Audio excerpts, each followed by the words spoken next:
Donc bonjour, chapitre 17, énergie mécanique et travail d'une force. Alors c'est une leçon très importante en physique, cette leçon, parce qu'elle permet de faire le lien entre différents domaines des sciences physiques. Elle permet de faire le lien entre l'optique, mettons, et la mécanique, entre la chimie et la thermodynamique. Voilà. Alors pour vous donner un exemple, par exemple on dit que une voiture consomme 3 litres d'essence pour parcourir 100 km. 4 litres d'essence pour parcourir 100 km. Ça on peut le calculer. On peut le calculer en faisant une étude énergétique de la voiture, de l'essence et de la voiture. C'est-à-dire que l'essence possède de l'énergie chimique. Ça se calcule, elle possède tant d'énergie en joules, l'essence.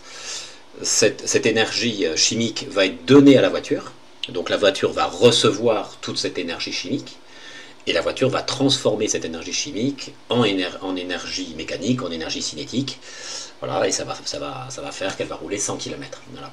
Donc voilà, c'est pour ça que c'est une grandeur très importante, parce que voilà, elle permet de relier différents domaines des sciences physiques. Voilà, alors donc c'est un peu une leçon longue aussi parce qu'il y a des démonstrations, voilà, il y a pas mal de démonstrations, donc c'est une leçon un peu longue. Alors vous avez déjà vu quelques notions, donc bon, je vais pas aller doucement, hein, parce que vous connaissez déjà, mais je vais quand même faire les rappels nécessaires. Bon, donc on y va. Alors, donc énergie cinétique de translation. Alors ça se note EC, hein, E comme énergie, C comme cinétique, c'est 1,5 de mv2, ça vous devez le savoir, hein, 1,5 de mv2. La M c'est la masse en kilogrammes, V c'est la vitesse du corps, Donc l'énergie cinétique c'est l'énergie que possède un corps quand il se déplace à une certaine vitesse. Et l'énergie cinétique c'est l'énergie d'une façon générale c'est en joules. Alors l'énergie potentielle de pesanteur. Donc alors je reprends un peu depuis le début, quand est-ce qu'un corps possède de l'énergie? Alors on dit qu'un corps possède de l'énergie s'il se déplace ou s'il est capable de provoquer un mouvement, hein, son propre mouvement ou un autre mouvement. Hein, voilà. Alors, du coup, ce stylo, là, il a de l'énergie parce qu'il se déplace. Voilà, il a de l'énergie cinétique. Alors si je pose ce stylo sur ma main, il n'a pas d'énergie, voilà, parce que on voit pas, il n'a pas de mouvement, petit 1, et puis on voit pas quel mouvement il pourrait provoquer. En revanche, si je le mets au-dessus de ma main, voilà, là il a d'énergie. Alors c'est une énergie en réserve, on appelle ça une énergie potentielle. Pourquoi? Parce que si je lâche le stylo, eh bien, il va provoquer son propre mouvement. D'accord? Donc le fait qu'il soit à une certaine altitude au-dessus de ma main, à une certaine hauteur au-dessus de ma main, bah, fait qu'il a de l'énergie, une énergie dite potentielle. Voilà. Donc cette énergie, donc elle est liée à la hauteur. Hein. Plus il va être haut par rapport à ma main, plus il aura d'énergie. Hein, c'est-à-dire que par exemple à la place de ma main, si je mets un tas de sable, hein, si je lâche le stylo au-dessus du tas de sable comme ça va faire un petit trou, ça va déplacer un peu les grains de sable, mais si je le déplace beaucoup plus haut, l'impact sera plus grand et il va déplacer beaucoup les grains de sable. Donc il a plus d'énergie quand il est à une altitude élevée qu'à une altitude moins élevée. Donc cette énergie est liée à l'altitude, et sa formule c'est mgz. Bon, alors donc je lis, donc c'est l'énergie en réserve du corps due à son altitude, et la formule c'est mgz, la masse du corps, g c'est l'accélération de la pesanteur, 9,81, et z c'est l'altitude par rapport à sa position la plus basse. D'accord? Donc z égale 0, ça sera ici, mettons, d'accord, par le stylo. Si le stylo est ici, z égale 0, c'est là. Voilà, donc la masse en kilogrammes, l'altitude, z, la cote z en mètres, et l'énergie potentielle en joules. Voilà. Alors l'axe z, bien sûr, est orienté vers le haut. Voilà, z égale 0 représente l'altitude la plus basse du corps. Alors l'énergie mécanique, bah, c'est tout simplement l'énergie du corps. Alors, si le stylo là il se déplace sur ma main, hein, le stylo il se déplace sur ma main, donc il a de l'énergie cinétique, c'est tout. Voilà. Mais s'il se déplace au-dessus de la table, hein, qui est ici, au-dessus de la table, il a de l'énergie cinétique plus de l'énergie potentielle. Donc l'énergie du stylo là, eh ben, ça va être la somme, voilà, son énergie totale, hein, ça va être la somme de l'énergie cinétique qu'il possède quand il se déplace et l'énergie liée à son altitude. Hein. Voilà, donc là il se déplace. Avec des vitesses différentes et des altitudes différentes, donc son énergie est différente à chaque fois. Voilà, donc c'est l'énergie macroscopique du corps, énergie due à sa position et à sa vitesse, et c'est la somme, donc EC plus EP. Donc ça fait 1,5 de MV2 plus EP. Alors il y a plusieurs types d'énergie potentielle. Hein. Pour le stylo, là, ça va être l'énergie potentielle de pesanteur. Voilà. Mais si c'est un électron, alors un électron il possède de l'énergie potentielle électrique. Donc voilà, c'est ça qui est important pour lui. L'énergie potentielle de l'électron, c'est pas très important. Hein. Ce qui est important, c'est l'énergie potentielle électrique. C'est ça qui lui donne beaucoup d'énergie. Voilà, et donc comment il a de l'énergie potentielle électrique? Tout simplement le fait, voilà, un électron, quand il est dans un condensateur, il a de l'énergie potentielle électrique parce qu'il est dans un corps qui est chargé. Hein. Il suffit de mettre l'électron à côté d'un corps chargé, fait qu'il a de l'énergie potentielle électrique. Voilà. Bon, alors, maintenant, je crois, cette notion, vous la connaissez pas, la notion de travail, je crois pas. Donc, je définis la notion de travail d'une force. Alors, le travail d'une force, c'est une grandeur qui est liée au déplacement de cette force. Quand une force se déplace, eh bien, elle engendre de l'énergie. Par exemple, ma main, là, tracte vers le haut la calculatrice. Donc ma main exerce une force de traction verticalement vers le haut. Voilà, donc cette force de traction se déplace et elle engendre de l'énergie sur la calculatrice. Pourquoi? Parce que ma calculatrice, là, je la monte à vitesse constante. Je fais le bilan de l'énergie qu'elle possède. Donc, elle possède son énergie cinétique, hein, qui n'est pas modifiée puisqu'elle se déplace à vitesse constante. Et ici, la calculatrice a une certaine énergie potentielle parce qu'elle est au-dessus de la table. Voilà. Mais ici, la calculatrice est plus haut, donc elle gagne de l'énergie potentielle. Donc quand j'exerce une force de traction comme ceci, eh bien la calculatrice possède plus d'énergie mécanique. Hein. Son énergie mécanique augmente, hein, parce que son énergie potentielle augmente. Voilà, alors mais d'où vient cette augmentation d'énergie potentielle? Eh bien tout simplement par le fait que ma main exerce une force de traction verticale vers le haut. Et donc cette force de traction qui se déplace, on appelle ça un travail. Et c'est ça qui donne de l'énergie à ma calculatrice. Et ça se calcule. Hein, on peut calculer cette énergie apportée, due à la force. On appelle ça le travail d'une force. Alors ça se note comme ça. W, parce que ça vient de l'anglais works, hein, travail.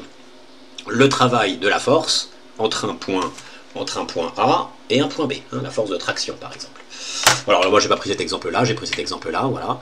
Donc j'ai un corps là qui est tracté, hein, du point A au point B, voilà, comme ça, tac, voilà. Donc sa vitesse augmente, son altitude augmente, donc son énergie augmente, et ça c'est dû au travail de la force de traction. Alors maintenant, quelle est la formule pour trouver l'énergie correspondante? Quelle est la formule? La formule, la voici. Hein. Donc c'est un opérateur mathématique. Hein. Et on a deux vecteurs. Ici, on a un point et ça se dit F scalaire AB. Hein. C'est un opérateur mathématique. Alors il y a deux façons de le calculer. Première façon, c'est alors ça il faut l'apprendre. Hein. C'est la norme de chaque vecteur multiplié par un angle. Alors cet angle, vous voyez, c'est l'angle alpha, là, c'est l'angle entre le vecteur f et le vecteur AB. Hein, je l'ai mis là, voilà. Le vecteur AB, il est comme ça. Le vecteur f, au départ, on le met à sa position de départ. Il y a un angle alpha, c'est cet angle-là. D'accord? Voilà, donc ça, par cœur. Ça, par cœur, hein, bien sûr. Alors, ça se dit... cette expression, ça se dit travail de la force F entre les points A et B, et c'est des joules. C'est l'énergie apportée au corps là qui se déplace. Ça correspond à ça. Alors bon, ça c'est ça vous le savez, bon c'est les normes, ok. Et angle, on l'a dit, d'accord, entre les vecteurs A, B et F. Alors quelques exemples maintenant. Parce que voilà, c'est quand même long à écrire tout ça là, tout ça c'est quand même très long à écrire, voilà, donc il y a des cas où on va simplifier beaucoup hein, l'expression. Alors je prends ça comme exemple. Donc dans cet exemple, on voit que, vous voyez, F est collinéaire à AB. Donc j'applique la formule. Alors que vaut l'angle alpha, hein? Donc je fais mon petit dessin, voilà, hein. F est collinéaire à AB, bien l'angle alpha vaut 0. Si l'angle alpha vaut 0, ça fait cosinus 0, et cosinus 0, ça fait 1. Donc du coup, ça fait, le résultat, c'est norme de F fois norme de AB. Hein. Donc on écrit F fois AB. Hein, voilà, voilà, on écrit ça comme ça. Voilà, ou, alors je n'écrirai pas comme ça, hein, j'écrirai F fois AB aussi, hein, d'accord? Allez, deuxième cas. Donc on a une voiture là qui se déplace, hein, lentement on va dire, et puis il y a quelqu'un qui veut entrer dans la voiture, donc il tire sur la portière et la voiture avance, d'accord, hein.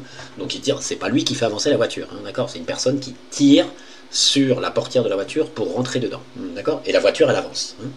Donc du coup, cette force, la force F, va se déplacer vers la droite, hein, comme je vous montre. Voilà, la voiture avance et la personne essaye de rentrer. Donc du coup, à partir du moment où il y a déplacement, il y a travail d'une force. Donc on écrit la formule. Voilà, donc ce qu'on fait maintenant, on dessine F et AB, hein, le vecteur F et AB. Alors on peut le faire réellement ou par la pensée, hein. Donc AB est comme ceci, F est perpendiculaire. Donc du coup, l'angle alpha est ici et il vaut 90 degrés, cos 90 degrés, ça fait 0. Donc du coup, le travail vaut 0, hein, ici. Donc l'expression, on dit que le travail est bien sûr nul. On dit aussi que cette force ne travaille pas. Hein, c'est-à-dire que cette force, elle n'apporte pas d'énergie. Le travail de cette force n'apporte pas d'énergie à la voiture. Elle n'enlève pas de l'énergie à la voiture non plus. Voilà. Hein, le travail est nul. Voilà, travail nul, force inefficace pour faire avancer ou freiner le mobile. Voilà, on dit que la force F ne travaille pas. Alors, maintenant, comme ceci, alors toujours pareil, alors il y a une personne qui tire, voilà, on va dire qu'il tire comme ça, quand la voiture se déplace, hein, voilà, dans ce sens-là, comme ça. On écrit l'expression de la force, F fois AB. Alors, qu'est-ce qu'on peut dire de l'angle alpha? Alors, on va dessiner correctement les deux vecteurs, voilà. Eh bien, ce qu'on voit, c'est que l'angle alpha est supérieur à 90 degrés. Et donc, on sait qu'un cosinus dont l'angle alpha est supérieur à 90 degrés, ça fait quelque chose de négatif. Donc là, on va avoir une valeur négative. Hein. Le travail peut être négatif, hein, et ça a une signification bien précise. Hein. Voilà, le travail est négatif, alors on dit que le travail est résistant. Donc qu'est-ce que ça veut dire? Ça veut dire dans ce cas-là que le travail de cette force a tendance à enlever de l'énergie au système. Voilà, c'est ça que ça a. Hein. Ça a tendance à enlever de l'énergie mécanique au système. C'est-à-dire que la personne qui tire là comme ça, bon, là, il va de soi que la voiture elle va rouler à vitesse constante, mais ça veut dire qu'elle va consommer un tout petit peu plus d'essence qu'avant, parce que la personne empêche la voiture d'avancer. Donc il va y avoir une toute petite consommation d'essence en plus. Voilà. Donc le terme, quand le travail est négatif, le terme est le suivant, on dit que le travail est résistant. Concrètement, là, ça veut dire que cette force s'oppose au mouvement de la voiture. Voilà, force qui a tendance à faire perdre de l'énergie au système. Voilà, oui, alors je ne l'ai pas précisé tout à l'heure, donc quand le travail est positif, on dit que le travail est moteur, hein, c'est-à-dire que le travail de cette force va donner de l'énergie, davantage d'énergie au mobile. Voilà, ok. Alors maintenant, dernier cas, alors je n'ai pas dessiné de voiture, hein, j'ai mis que la force. Hein. Voilà, le travail de la force est comme ça. Donc on dessine le vecteur F et le vecteur AB, hein, comme ça, donc on met la formule. Au brouillon, on dessine comme ça, et on voit que l'angle vaut 180, et cosinus 180, ça vaut moins 1. Donc là, la force, c'est moins F fois AB, F et AB étant les valeurs. Attendez, voilà, hop, donc ça fait moins F fois AB.